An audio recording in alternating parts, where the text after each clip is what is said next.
10. februārī Daugavpils Universitātē tika rīkots informatīvs pasākums Daugavpils novada deputātiem un speciālistiem ar nosaukumu Daugavpils Universitātes zinātne novada attīstībai. Ideja par tikšanos radās janvārī, kad Daugavpils Universitātē notika informatīvs pasākums uzņēmējiem. Kā rezultātā Daugavpils novada domas speciālisti izrādīja interesi iepazīt tuvāk universitātes pētniecisko potenciālu un rast jaunas sadarbības iespējas. Sadarbība ar universitāti mums jau iesaka diezgan sen. Un mēs dzirdējam, ka universitāte ir labas, interesantas iestrādes, ir tēmas, strādājot pie kuriem viņi var sniegt atbalstu mūsu zemniekiem, mūsu novada iedzīvotājiem. Tāpēc šodien mēs aicinām visus deputātus, visus parodžu vadītājiem, tikties ar universitātes projektu vadītājiem, paklausīties, pie kā viņi strādā, jo tas ir ļoti interesanti, jo mūsu arī bērni mācās šeit, un tomēr mums vajadzētu, lai tā sadarbība būtu reāla.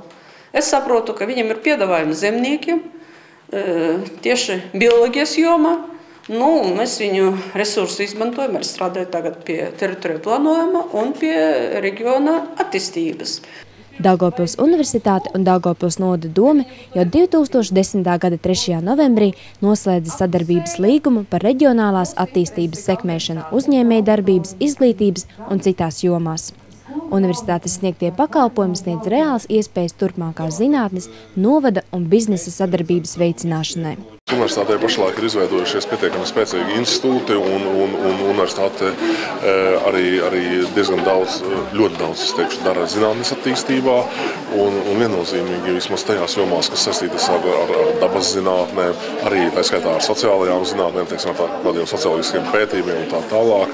Un mēs noteikti gribētu piedāvāt arī pašvaldībām sadarbības iespējas. Viennozīmīgi, protams, mūsu pamatuzdevums ir speciālistu sagatavošana, bet tam ir pašā laikā mēs pēdējā laikā ļoti daudz uzmanības veltām inovāciju, tehnoloģiju attīstībai un dažādu projektu līdzekļu finansējuma piesaistīšanai.